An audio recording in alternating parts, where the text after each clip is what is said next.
On the outside, it appears the same, but inside there's a new look and feel to Rovers training base at Brockhall this season.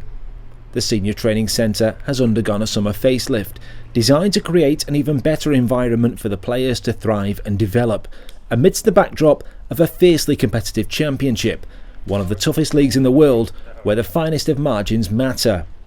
The ultimate goal is success on the pitch, with staff and players alike striving for a place in the Premier League.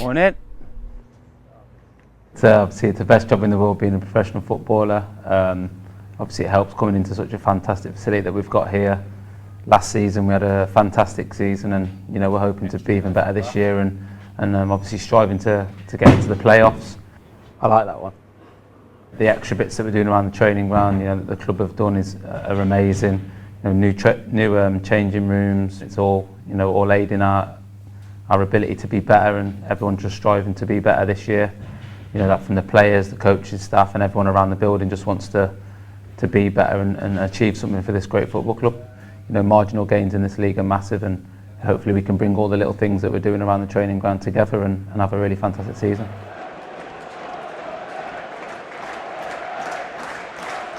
Buckley with a lovely ball round the corner towards Bennett, sends a deep cross in. Romeo guides that one away, only as far as Cunningham, corner of the box. Derek Williams runs onto that one! What a goal from Derek Williams! A rasping strike! It's his second of the campaign, and that is an absolute cracker. Armstrong helps it on to Lenihan, who fizzes that one across. Dax, 2-0 Rovers! Rovers have put the pressure on in the second period and have finally got their reward. Scoring successive games now, Bradley Dack, and that could be a match clincher for Rovers. Rovers 2, Millwall 0.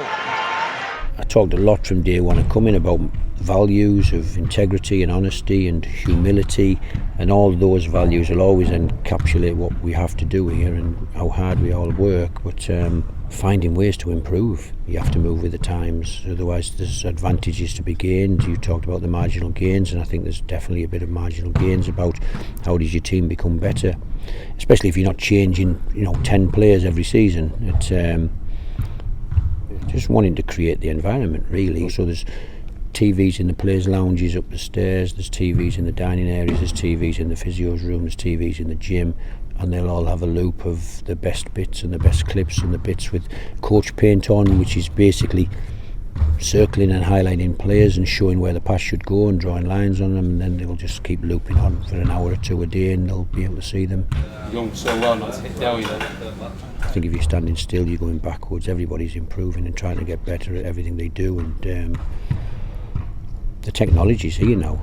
As we've been talking about, we have touchscreen televisions like Neville and Carragher show you on a Monday night. I find myself at the back of the analysis room with 30 footballers watching the best clips and the worst clips from the weekend, and I am like doing that. I'm highlighting players, drawing lines, drawing shaded areas where the space was, and it's just normal now, and it's just moving on, just trying to create an environment really where they're here to learn and get better as a football team. What a good pass. To perform at the highest level, the players need to be physically prepared. Injury prevention, strength and conditioning work form an important part of the training schedule. The general setup is that we'll do a sort of injury prevention based activation session in the morning, and then probably a more demanding gym based strength or power or speed session in the afternoon. And that typically will cover most of the players in terms of how their programme of work will be. So it makes sure we tick that injury prevention box before the training session, and then the development of strength and speed or power in the afternoon. This season we've gone from a let's say team preparation focus where it's just about the next game and making sure players are fresh and prepared and ready for the next game. We've still got that as an element of our work, but we're also now trying to individualise things a lot more, so that not only are players prepared for each game, but any physical weaknesses that they may have, we're spending the time on trying to develop those physical weaknesses. Really, it's just a case of making sure that firstly the team's prepared physically to play at a high level, but also that any individuals who need that physical development work get the right programmes. Weave through the gaps of the hurdles and then just open your stride up to the second blue.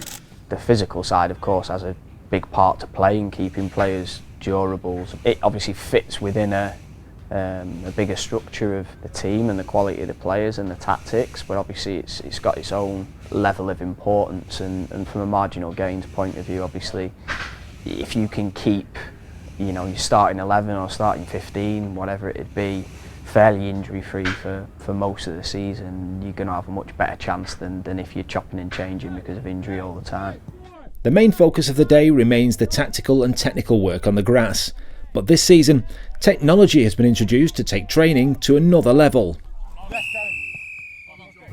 To fill in the training, you know, you want the best vantage point, so we've invested in drones to fill in the training, which gives us a really good view, and from a tactical point of view, it helps us to plan better, to improve the players, and it really engages the players when they see those images. The view that you get from the drone footage is fantastic.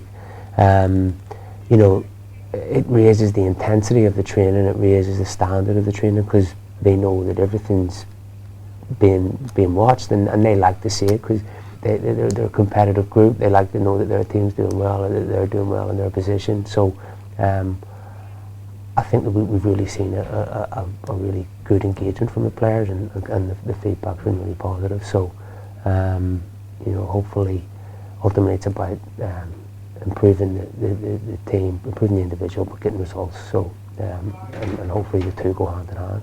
Between the morning and afternoon sessions, the players need to rest and recover, but also refuel.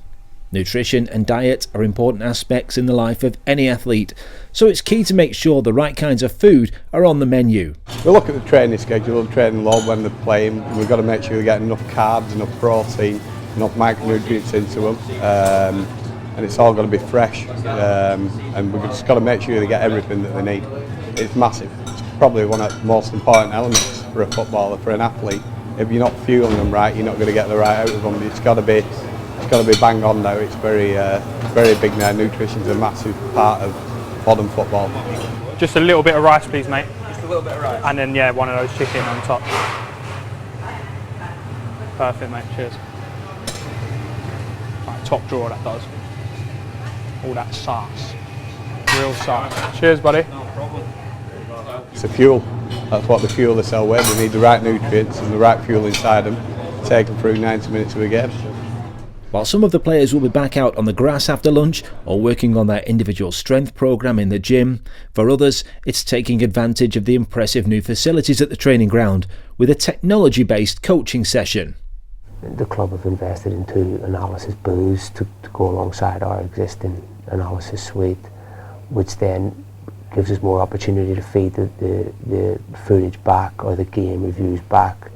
Ultimately, we are just trying to improve the team and trying to improve the individual. And the analysis sessions are like coaching sessions. I view them as coaching sessions. They're not meetings as such. They're sessions, and they're another opportunity for you to take the information that the stuff you do on the grass, and just help the players understand and assimilate the information better. And another form of doing that, really, you know, some people are better visual learners, and when they see the pictures, rather than the old form was just stand still on the grass, you need to do this, you need to do that. Now we're able to take them into a room and really break it down objectively, and that's the key part of it, that the players can see the pictures and can see what you're talking about, and put those messages, you know, into practice. Where might you position yourself as a recovery role? Back in here, cover the space.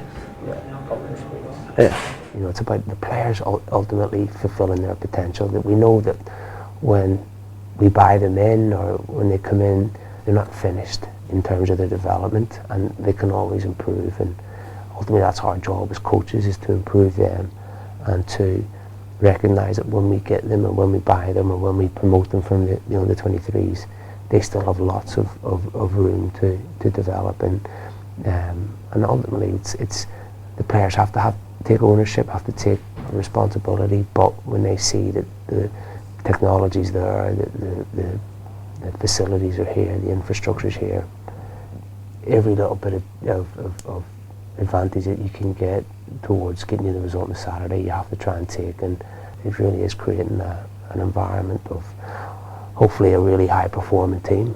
It's just something we've all bought into, to be honest. The gaffer's obviously talking about getting better, and if that means spending longer outside, or sometimes the double sessions are indoors and going through meetings and individual meetings and then unit meetings like defenders and midfielders. It's it's obviously everything's geared up to make us better, and especially the analyst booths. I think they're fantastic. The touch screen and everything that comes with that. You can go in there anytime you want with a coach and try and work at your own game and also analyse the opposition, which is obviously brilliant. And if we can make the little things in around the training ground, that give us that extra 1%, then why would you not do it? And it's fantastic that the club has given us the opportunity to do that. Like I said, even the chill out room might seem like we're here having fun, but when we're doing a double session, it's somewhere good to go and we can all just chat and talk about football and see where we can get better. The banter's always flying around on the table tennis, the pool table, and a couple of the lads think they're king of FIFA, so there's a few things up there, and just keeps everyone together. And if it's just something to keep everyone at the training ground a little bit longer, and when you do that, if you've got a double session, it's somewhere nice to go and chill out for a little bit. Yeah! We don't have to be in here for long every day, so when we are here, it's all about working hard, and anything we get asked to do, we try and take on board and obviously put that into a Saturday or a Tuesday night. We all want to get better, we all want to improve. Ultimately, we want Manchester United and Liverpool and Tottenham and Chelsea and Arsenal to be coming to Wewood again, like they did in the glory years. And whilst we're a long way off them, but just to go and compete against them on a weekly basis would be great. And it can be done. The plan would be to keep recruiting good players, keep improving the playing squad, keep creating an environment where they all want to learn. And that's all we're trying to do, really. Make this place somewhere where they don't want to disappear at 12:30 after lunch. They want to stay and play tech ball. They want to wait for their turn to go in the booths with the coaches. They want to get stronger in the gym or whatever it might be, and just be a football club that's progressing and trying to get better with an ambition to get back to the Premier League.